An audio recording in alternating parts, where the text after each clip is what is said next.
Welcome back to Eat is Love TV. Today is a very special episode. We're going to be talking to my dear friend Matt Kennedy, a self-described history nerd, just literally one of the smartest people I have ever met in my life. And history is just a real passion for Matt. So he's going to lend some perspective on some of the things that we were talking about in the Revolution #3 video.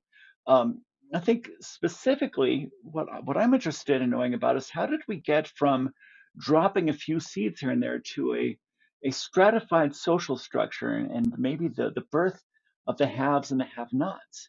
How did that happen? I mean, there had to have been some kind of social stratification even in the Paleozoic era. There were some people who had more power and more status, but then by the time we get to the Bronze Age, we have codified hierarchies and there's some people have much more rights than others. I think slavery is probably kind of incepted in that time, but so I'm just going to leave that really open ended, Matt. What's your take on that? At what point do we start actually um, categorizing ourselves with titles, and was it organic, or do you think that somebody just took over with a club Mm. and started beating people up? Well, I mean, and first of all, everything I've ever read um, makes the point that by the time we get any insight into how societies are actually structured, about 5,000 years ago, when you first start getting these written words, things had been around for a very long time, like way longer than probably even the existence of cities. The next thing we know, if you go back, really is just like, okay, well, now we get back to about 10,000 years ago, 12,000 years ago. We start to see cities, right? You start to see actually actual cities that some of whom the remnants are still around. Um, the so that implies settlement, that implies organization, and to get a city together, there has to be someone who's sort of leading the building, who's sort of organizing the building, who sort of say, you go here, you go here. You have more people congregate, the more you kind of need authority to make sure they're not killing each other, and that they're able to maintain some form of mutual survival. The question that I've always been puzzled with that is like, how much of that was purely sort of like a manifestation of like an extension of tribalism? Did families turn into tribes and tribes just get bigger and they just conglomerated, or was it more random than that? I mean, to what extent did these people cross pollinate? I mean, if you think about it, I think from what I've read, most people believe, and you can correct me if you've heard otherwise, but who I've always understood is like they assume that people were kind of like um, people were eating wild grasses, wild grains, and at some point people realized that, hey, over in this field, there's always these really good grains. Let's go eat those grains, right? And they protected those fields, and at some point they figured out like, hey, we can make these other grains that aren't quite as brittle and don't shatter as much, and so we can use them for more things. And so we're going to continue to now suddenly you have basically the beginning of true genetic modification. We're going to not use these crappy old seeds. We're going to use these new seeds. Now you're getting rid of plants and replacing them with new plants and making those because they're easier to eat. Somebody's making these decisions, right? There wasn't just like some mad scientist. Maybe it started that way, some guy in his garden, but somebody looked at that and said, "That's good. We're all going to go do that." Right, and to create some sort of a concept of not just a community of people coming together. Probably the reason that community came together in the first place was to manufacture that, right, and it guarantees some level of survival based purely on the availability of food. Some water, there's some food. Now let's kind of thrive here, and then from there you get to trade. From there you get to contracts. From there you begin to expand out from there. Um, It starts to sound a little bit like a protection racket, doesn't it? Because you're yeah. the trade-off is that okay, we get to work as an organized unit as our society, but then what we give up is maybe a little bit of a self-agency, certainly Yeah. self-agency, but maybe even very fundamental self-agency, like the agency to exist in peace, is somewhat compromised. We don't know when the mayor's goons are going to show up and take our stuff or tell us that the terms have changed.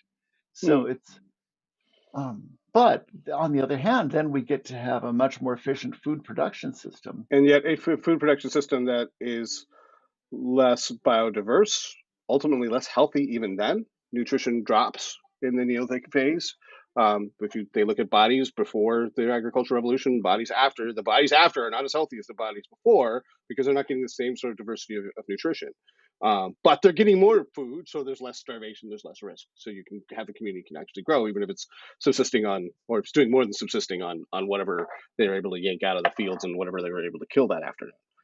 So it's another trade-off. You trade scarcity for nutrition. Yep. You no longer have to worry about whether you're going to eat tomorrow, but you suddenly start developing rickets and tooth decay, and you get spinal issues from being bent over in the fields all day long. Hmm. There was a archaeological dig just, I think, last week where they released some findings that the paleo diet was 80% plant. Hmm. And so Yep. that's verified. Now, I had always just kind of imagined they were going after the food that does not run away. But now we actually have it in the archaeological record that it was about 80%. And when we say plants, I have to assume we're talking about plants and fungi.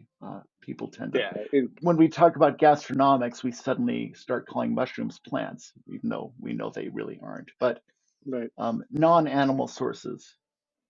I can't remember if you said this, but or it might have just been some random meme that I read, but it struck me as funny, which is I've the been called worse. random meme. But can you imagine like who was the guy like with mushrooms? Like it was like some group of people going around with mushrooms, and one guy takes something and he dies, like immediately dies. Another guy takes something and he sees the face of God, and then only some guy later goes, "Oh, this is good on a pizza." Right? It's like the randomness of actually being able to like who possess. I mean, because 9 out of 10 times you pick up a mushroom, you eat it, something bad's going to happen or something freaky is going to happen. But somebody somewhere along the line started eating mushrooms and realized that they were some source of food, and that got good enough at mycology to actually know which ones are good and which ones are bad. And it's actually a highly nuanced skill. It's I've always found that really remarkable. Scarcity is a hell of a motivator, and Yeah. it could easily have been 4 or 5 generations between the first time somebody ate a death cap and the next time somebody tried a liberty cap and had very Hmm. different experiences. But True. scarcity is probably also how we discovered beer and discovered cheese and Yep. discovered that things actually they get kind of dangerous for a while and then they get safer and then they Yeah. become priceless. They had to have figured out that when you look at the animals, look at the other animals, especially ones that are closely related, see what they're eating, Yeah. and then eat small amounts, maybe rub some on your gums, and but every time a person before really even the early 20th century ate, they were literally taking their lives into their own hands. Mm. And that's something we very much take for granted now. I have a lot of criticisms of the modern food production system, but you have to at least acknowledge the fact that we've never had more plentiful and safer food That's in true. our entire history. Yeah, if I buy a can of sardines, it's safe. I know it's safe. Yeah. Uh, I would nuance that a little bit by saying we've never been able to buy safer food. Right. So to the extent that we go to the store, we can buy things and they're not going to kill us. And I always remember things like in the Spanish American War, supposedly more people died from bad food than died from bullets. Right. I think the sort of again back to your trade off thing. I think the trade off there is that as society has gotten more complex and as people have sort of moved into less rural and more urban environments, they have to buy more food. But if you were to go out to Kansas or Oklahoma, during that same time period, 1898, people had canned goods in their cellars. They were growing food. Those people were probably eating relatively healthy compared to the people living in the urban environments who were eating a lot of like crappy bot food because they were just eating the crap whatever shit was served up in the store with very little government oversight, very little regulation. I don't think people really have any real respect for how far that has come, for good and ill. I mean, I'm not saying it's bad that things are better, but I think we've become much more reliant on food that we get at the store without having to look at the thing that we're actually eating. We ingest things that we don't actually think about because we just assume it's safe because we can, right? And so now the lack of safety in food comes more from weird chemical names that are attached to the food, and not really realizing what those are doing to our body over time, as opposed to I'm going to die tonight from ptomaine poisoning. I'm going to die in 20 years from a heart attack. Those types of so things. we're making the exact same trade that we were making 10,000 years ago Yeah. because we don't have to worry about scarcity. We can go and buy food whenever we want. We don't have to worry about a lack of food, but the food we have access to is less healthy.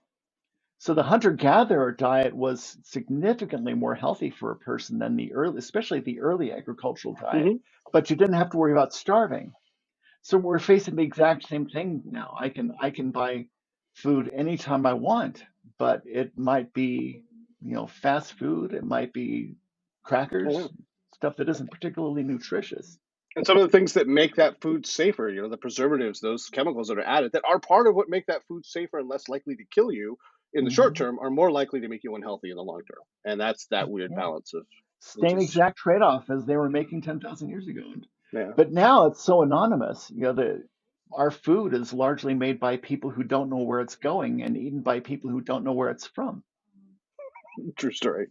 I was in Europe for a while this past September, and one of the things I did kind of get an appreciation of was how much food people actually make with their hands, and how weird Americans at least are, at least in Central Europe, to those people there because of all the things that we do that are just kind of like you know convenience, and they're fascinated by it. Like when a McDonald's shows up in town, they all go and check it out, and they examine everything in great detail as to whether it's any good, whether it's too expensive. Um, Burger King was arriving in Sarajevo like a month after I got there. And there's Burger King signs everywhere. And all anybody could talk about is, oh, I can't wait to try the Burger King. Not because they thought Burger King was great, but just because they're really curious about like this is what everybody else eats. But we don't eat that. I hate chavapi, which is this lovely barbecue beef that they can make all day long.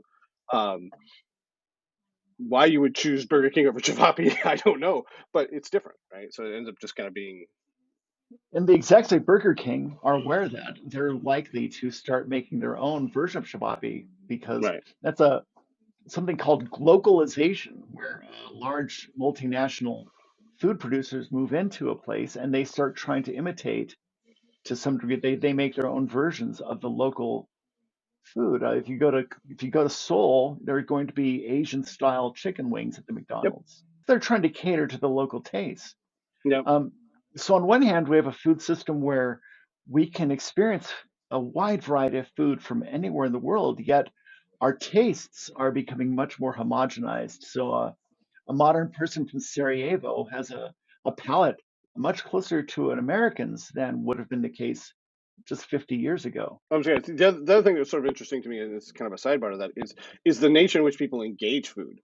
They were both curious and almost offended by the notion of to-go coffee. Like the idea that you would go someplace and get a cup of coffee and put it in a cup and go somewhere and drink it while you were doing other things was not just foreign, but it was literally offensive to them because there's so much culture built around like no, I sit down and I have my coffee, and ideally I have my coffee with a friend and we converse and we talk, and it might take me an hour to drink my coffee, but it's a thing, right? It's not just this convenience that we just slug down to like give us a buzz so we can get our day started. It's a whole sort of thing, and it's very precious to them.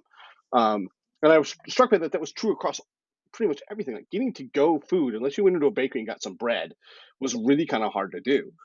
You had to make time to sit down, and that changes the way you pace your life, and it changes the way you think about the food that you're eating because now you have to engage your food. You have to look at it while you're eating it. You have to think about how much you're eating, as opposed to when you're driving on the food, you're just shoving French fries in your face because you're hungry. You have no idea how many calories you ate until you go home and you feel like you're gonna like never get out of the bathroom. I can imagine there would be quite a market if somebody were to invent an IV that you could have in your car with the caffeine. Yes, You just absolutely, plug that in and 100%. drive to work.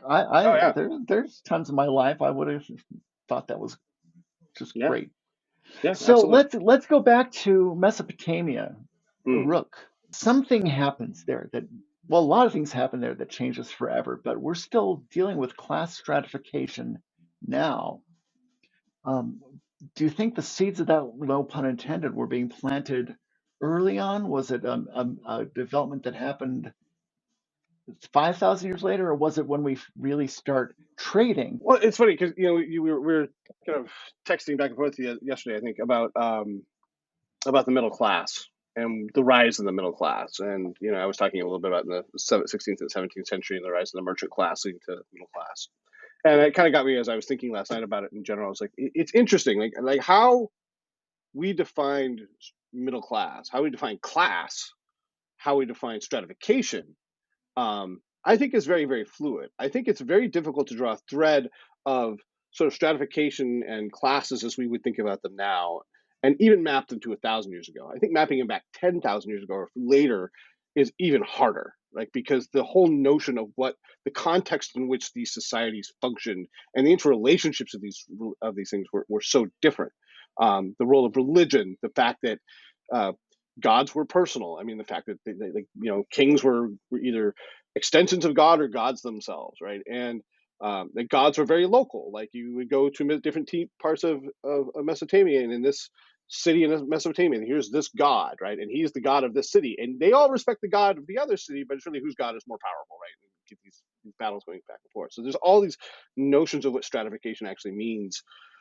So I guess that's a long way of saying is I think stratification, lowercase, probably exists since the beginning of social interaction, at least since the second Homo sapien like breakthrough when we become super powered. There's that first batch of Homo sapiens who are smart but not particularly brilliant. They're kind of small, but then something happens, right? And something happens in our brain about whatever it is, 30,000 years ago, and all of a sudden we explode and we become super social and we become super ability to cooperate. I think something happens there. And in order for us to be able to organize ourselves in certain ways, there's going to be people who are smarter than other people. There's going to be people who are quicker than other people. There's going to be people who are going to have ideas and people who don't have ideas. And I think those are going to lead to stratifications, and those naturally lead to power structures. The person who has all the answers, or who believes they have all the answers, is going to be the person who decides who gets what. And in healthy societies, that may be based on some form of merit, but in most cases, it's probably going to be based on trust, fealty, um, familiarity. I know this person; it's my cousin Dave, so he's going to do what I say, as opposed to my wife's brother, who's kind of I don't know anything about that guy, so he has to go live in the cave on the hill. Um, so I think that existed, and I think that it's hard to separate that from how these sort of stratifications sort of occurred, and I think they sort of naturally grew out of that. And those power structures are ultimately what define that stratification. Who has access to power is what defines stratification. It's easier for us to think about it now in terms of economics because our economics is based in money and trading, sort of this abstraction of wealth. But I think in those days it was very different. Wealth was described very much by literally what you had in your hand. Um, but I also think, and I don't mean to tangent, but I also think it's really interesting that, the very first things that people were writing, well, actually, the first proto writing really comes down to sigils on rings to show that this is stuff that this grain belongs to me, and this thing that I'm trading the grain for belongs to me because it's going into this big storehouse, and I need to prove that that's mine, right? And then the next evolution is like receipts, right, for trade, right? So all of this gets into this notion of like, what do you define as wealth, and to what extent does wealth become just a thing that you need to survive, and to what extent are you trading things that you need to survive for things that you want?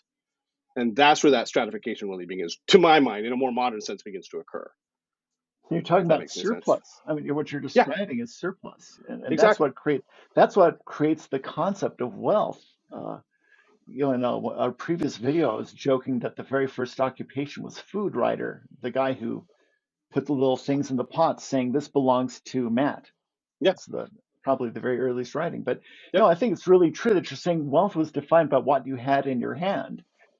But then it wasn't long after that it's what's on somebody's ledger, and you start to get a concept of abstract wealth.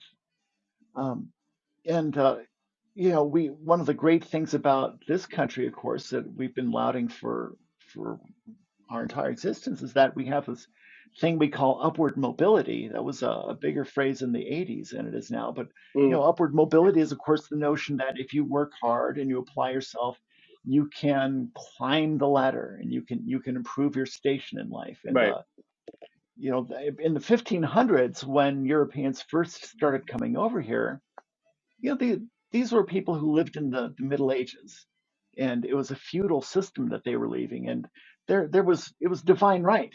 You yep, inherited your station through your lineage and divine right.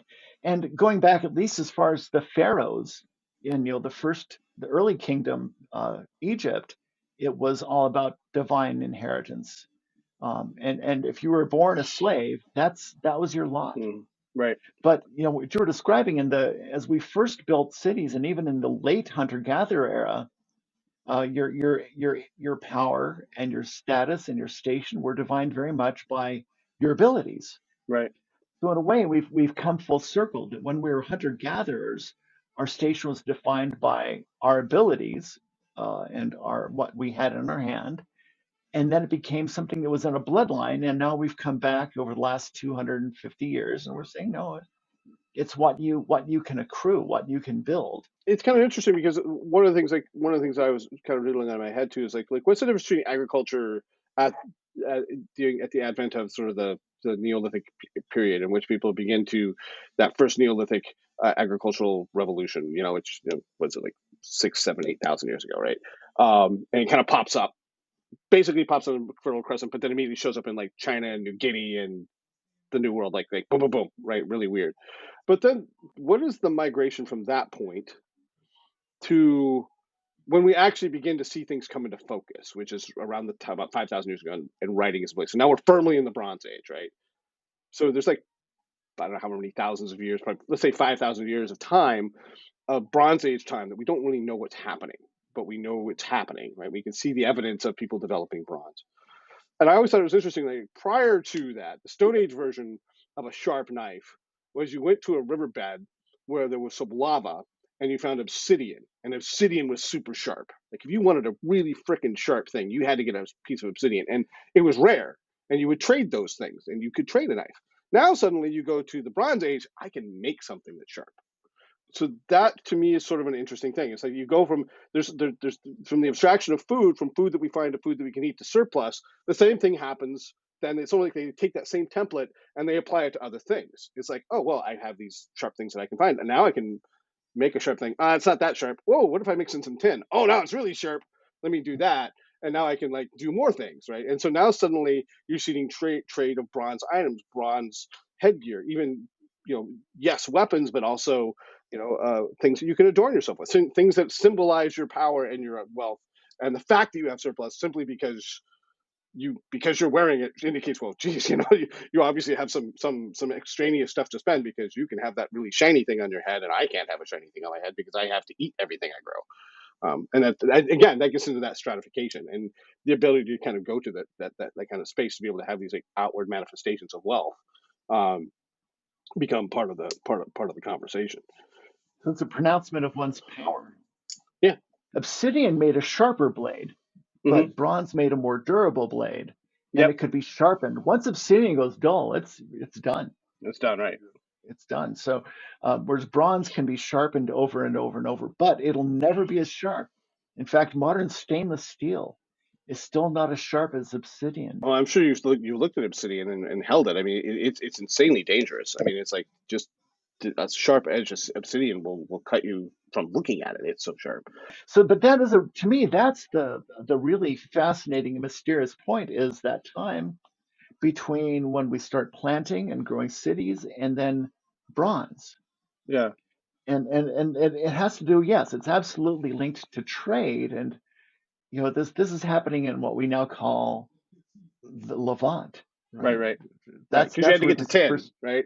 It's the availability of tin, and that's not available in this other part. They have bronze, they don't have tin, and now suddenly you're forcing these groups of people to work together to create weaponry effectively that can actually withstand any sort of strength. Forms that initial fabric, at least from a Western perspective, what we consider that real cradle of civilization is right there. It's like, hey, you have some tin, I have some bronze. Hey, let's see what we can make. It's like peanut butter and chocolate. It's like, So um, then, why is it that power? I was mentioning this to you on text the other day, also, that the center of power starts out in Mesopotamia, modern day Iraq, yeah, and then it moves to Egypt. Now you'd think that with the tin resources, that maybe it would have moved over to what was then Phoenicia, mm. modern day Lebanon, Israel. If that's where the mineral resources were, then is it the Nile? Is it because the Nile Well, is so special? I wonder about this too. From my perspective, the timelines are fairly parallel. Like the rise out of sort of Neolithic Egypt into the Old Kingdom is pretty much the same rise as what happened in Mesopotamia around the same time. They moving into sort of like their next big Sumerian Akkadian thing, right? And written language happens almost simultaneous. Over here it's hieroglyphics, over here it's Akkadian, but it happens more or less at the same time. And I'm sure a historian would say, well, actually, there's 150 years difference, but this scope, they're very close, right? Um, Hmm. I think the obvious thing to me that these two areas have in common is their ability to utilize their major river systems in agriculture. I mean, the Nile, yes, it trades. The trade going into Africa up the Nile is insane. So they get a lot from just that. But the flooding of the Nile Delta to create all these grains that they then, I mean, Egypt for thousands of years and well into the Roman era is the breadbasket for the Roman Empire, right? And the same thing's happening over in Mesopotamia with the Fertile Crescent, the Tigris and Euphrates. They flood, they do things, they are able to grow and create agricultural outcomes that are somewhat predictable as long as the weather patterns hold still. Um, and I think there's sort of a parallel thing there. I think Egypt is almost sort of like was going to happen, but I don't know. It's really interesting. I don't know that it shifted. It's almost like it kind of like came up at the same time, and to what extent those two influenced each other, I think is interesting. We know they traded. They know they had conversations. We see Egyptian stuff in Mesopotamia. We see Mesopotamian stuff in Egypt. But who was sort of in front of who? I think is an archaeologist probably has a theory. I certainly don't, but it's interesting. I guess I would question whether or not I think it kind of shifted. I think they kind of did this. You know. Of course, the Nile has an interesting superpower in that it flows, I believe, to the south or to the north, but Yep. then the prevailing winds blow to the south. Right. So it's a two-way navigation. It's a two-way conveyance. You Right. can float one direction and then sail the other direction. And I don't think the Mesopotamia had anything like that. And they Oh certainly didn't no. have because you go south from Egypt, well, you've got Ethiopia down there. And there's a lot going on. Oh my But God, there this are at trade least, coming up out of Africa is insane. I mean, the amount yeah, of stuff that's like the untold thing that when we think about it from our perspective, we think that Egypt's just generating this stuff, but gold and stuff that's just coming up out of that Nile basin is just insane, and it becomes a superpower because of all the trade that's coming up out of Africa. yeah, Ethiopia is kind of an unsung hero of world Yeah, civilization. We have 100%. the first universities, the whole concept of higher learning starts there. But you keep mentioning. I think this is interesting. There are at least two periods, I think, in human history that you would call a great leap forward. Hmm. There's one around 40,000. You talked about that, where suddenly people all over the globe, almost as if on cue, are making advances in their technology and in their language and in their life ways. There's just this sudden huge improvement in people who had no communication with one another. Yeah. About 12,000 years ago, you see agriculture being invented in China, India, Tigris Euphrates. So Hmm. and certainly North America had no way of communicating. It's not like somebody in Mesopotamia learns how to plant wheat and then calls their friend in Peru or texts their buddies in Central America. That And it's the one that blows me away is New Guinea. I mean, New Guinea is right there with the rest of them, like in this little spot in the Pacific. Just oh hey, we're doing it too, and then they start pushing out into the Pacific, and a lot of those boats. Some of my mom's probably ancestors, got in their canoes and started to spread that into the Pacific, and they carried with them the idea of dude, let's grow some taro root, let's grow some pineapple, let's do this. It was amazing, and but why? no, I'm speculating here, but it seems like it was parallel development in at least 4 or 5 places on the Mm, globe that somehow people all got the notion to start planting. yeah, And and I don't think it was word of mouth. no, I wonder too, though. I mean, so one of the things I was kind of chewing on about this is I wonder how much of this has to do with just population growth. Um, so you and I have talked about this before. Like, I have this general theory that we're kind of at this nexus point where countries are too big to function based on what we understand as governmental structures now. We're basically living on a modified version of a governmental system that was invented what 3, 4, 5,000 years ago in ancient Greece, right? In Plato's time. At that point, the entire world was much smaller than the population of the United States, and it was designed largely to run city states of maybe a few thousand or a few tens of thousands of people. Um, but here we are now in this world of 330 million people in this country trying to run it with the same system. And so, at some point, that's going to force a change, right? From a species perspective, we're either going to have to adopt to some new form of government or some new form of societal structure in order to continue to move forward, or we won't. And so, I wonder looking back in that time, if they kind of get that there was just this critical mass that sort of occurred in all these spots sort of at the same time. There's enough people that sort of occurred all at once, and they're like, shit, we're only going to get out of this if we figure out we all have the same problem, and somebody had sort of some small version of that solution going on, and they were like, oh, we can repeat that, and it almost like the conditions bred it more than some big sort of like epiphany occurred. It was sort of like it's like necessity being the mother of invention. And I wonder how much of that is part of the factor. Maybe these people were just so backed into a corner because they all had reached a certain degree of complexity as a society. They had to go there. They had to create surplus in order to be in there, in order to continue to grow and survive, to make an excuse to make more kids. Those types of things. It's Yeah, theory, but I can spit a number at you. I'll have to double check myself, but I think it's right that for a hunter gatherer, you need require about 1,000 acres to right. sustain one human, whereas in early farming, early agriculture, you need 1 acre to Yeah. sustain a human life. Yep. And so, yeah, as you said, it may have been the necessity that they needed to do more with less land as they started to crowd each other out. And Yep. some of them got lucky. Yep. But was that the case in all of these places? I don't know.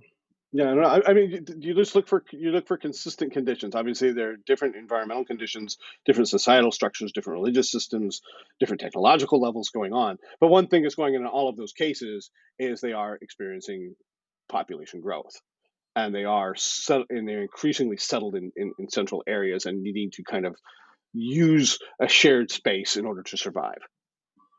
So to what extent did they go there because the food was there and they could generate the food, or to what extent did they kind of show up there for protection and then like, oh crap, we got to figure out, it's like Jamestown, we better figure out how to grow some corn. Where's a Native American that can show us what the hell we can eat? Some of those things, some of those revolutions migrated very quickly, and some of them did not migrate very quickly. Some of them took several centuries and even millennia to move their way a fairly short distance, and some of them moved like wildfire. And it all depended on sort of what the trade routes were, how many people were there, how many organized cultures were in play, what the military situation was there. It's really interesting. Trade is huge. I mean, Oh yeah. to me, I feel like I've heard some people say that trade is invented because of the Bronze Age, but I'm inclined to think that actually bronze is invented because trade. I think trade had to have come first. Because you look at the speed at which bronze technology spread, there had to have been trade routes, well established trade routes Oh, had to be. between.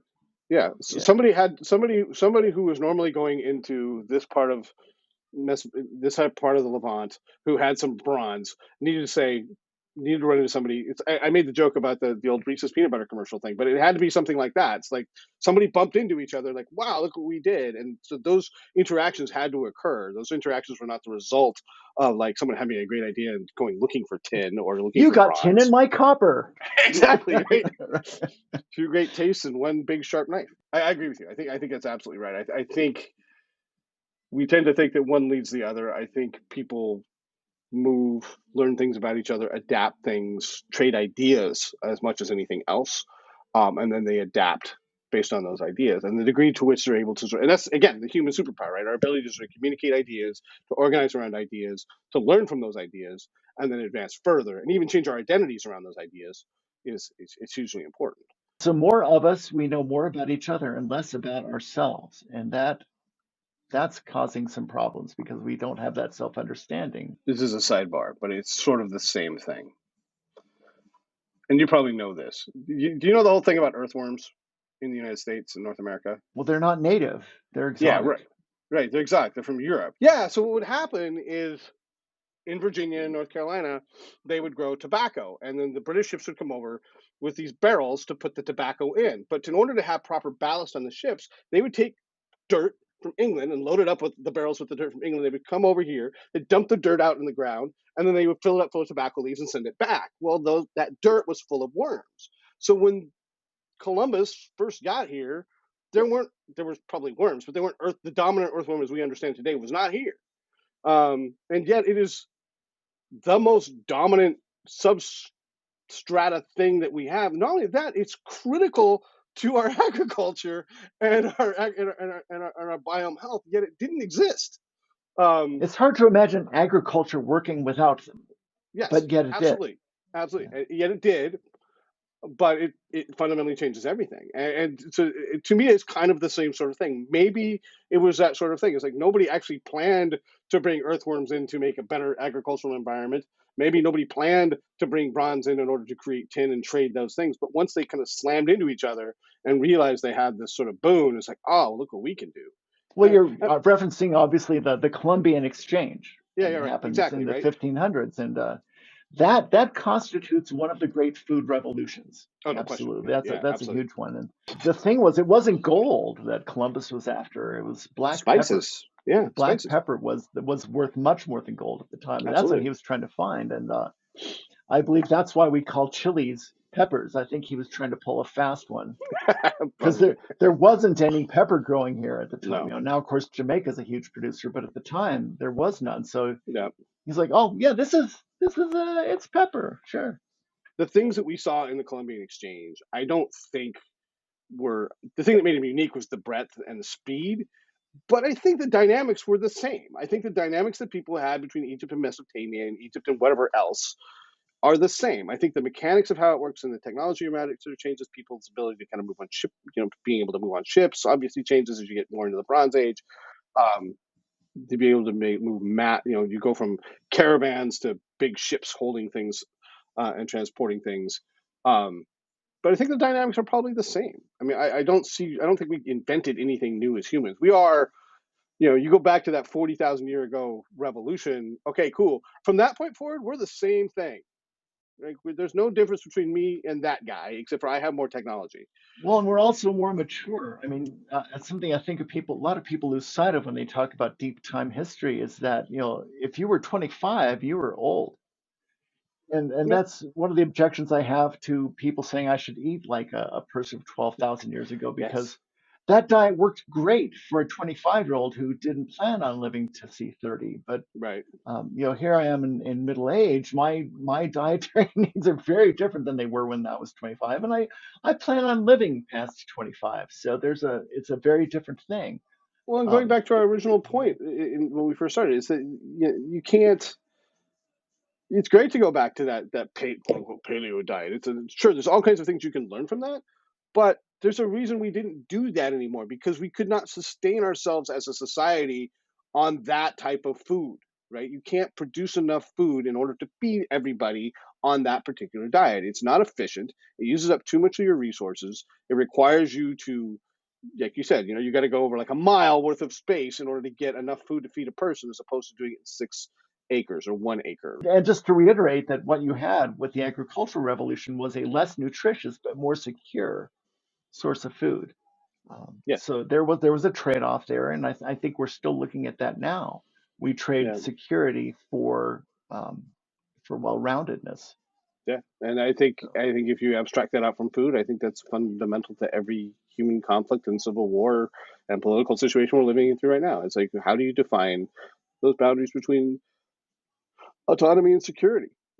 But two things everybody craves. Nobody wants to be completely dependent on other people. But we also, we're social creatures, and we require for our own mental health and our own general health to be part of something and something bigger than ourselves. And so, how do you balance those two things together? Whether it's in the form of religion or community or whatever those things are, I think it's an interesting thing. It's like it's built into us in a really fundamental way, and it first reveals itself, to your point, in it's sort of this agricultural food revolution, right? Where these things happen here because there's nothing other than water, there's nothing more fundamental to human survival than the availability of sustainable food. And whether if I can get to it easily and I don't have to think about where my next meal is coming from, Maslow's hierarchy of needs, my brain can do other things. I can do other things with myself, and those parts of my brain then develop, and I get into the habit of being able to be more visionary, for lack of a better term. We can have specialized tasks. We can become cobblers or Yeah, writers or governors or warriors, and so yeah, then specialization happens, and yeah. None of which have anything to do with my immediate survival. A cobbler doesn't make shoes to survive. He's not going to eat the shoe, right? But he sells the shoe so he can get food, right? but for the And 100,000 years prior to that, everybody had the same occupation, yeah, hunter-gatherer. We spent yeah, all of our time and all of our resources gathering food and hoping that we're getting safe food and nutritious food. But suddenly that changes, and you can devote your life to something besides hunting and gathering, and that changed everything. And obviously things get embellished over time, and stories become bigger, and maybe some of the creatures become more fantastical, or strange things that are probably more explainable now get embellished, especially because how do you explain it as an eclipse, you know, um, to somebody that doesn't understand, geocentric or Or other hominid species. That's one of my favorites. And yeah, yeah, yeah, you the stuff that you think of Tolkien and those sorts of things, fairies and gnomes and mm, giants and things. Well, 150,000, 200,000 years ago, they did exist. There were other human yeah. species. There were There's Novians, giants. and Yeah, yeah, there were the Denisovians and Homo erectus, and there were giants and little dwarfs, and we did have conflicts. The Neanderthal. yeah. So there were these creatures that maybe over time morphed into monsters. Yeah, yeah, 100%. Well, it's kind of what I was thinking about earlier. I mean, if there are stories of fantastical creatures in Native American lore, it's completely understandable because, after all, they wiped out megafauna on a massive scale. They were really good at it without horses. They wiped out horses. So, um, yes, they had some help from. Yeah, I mean, they helped Saber-toothed from tigers and mammoths they and have a all lot of kinds help of. from climate change, but a lot of it was them and their ability to figure out how to hunt things that were 20 times their size using stone-based, no metal, sticks and spears. Just humans organizing themselves and figuring out how to do things. Um, There's still a lot of controversy about that and right? what's known as the Pleistocene extinction. And there were some climactic Oh, impacts that were. absolutely. But the thing is, you see it everywhere when humans show up into a new place. You were talking about New Guinea. It's another one where Oh God, shortly after the people show up, the megafauna disappear. It yeah. happened in the Americas as well. So Happened in Australia. It's happened in New Zealand. I mean, the number of birds that have got extinct in New Zealand just because of cats. It's like, hmm hello. It's hmm like they go, hmm or Hawaii. I mean, Hawaii's had incredible extinction events happen around native species there because just humans showed up with cats, and they were killing off birds and lizards and things that had lived there unprotected, without a care. And now suddenly you introduce this new alpha predator that has, comes home and cuddles up on its dad's lap, and talk about that. I mean, that kind of goes back to what we were talking about before. Here's a cat that doesn't need to hunt, right? Yet he hunts, right? Because that's what he does, and he burns up his stuff, but he doesn't need to. That's a trophy.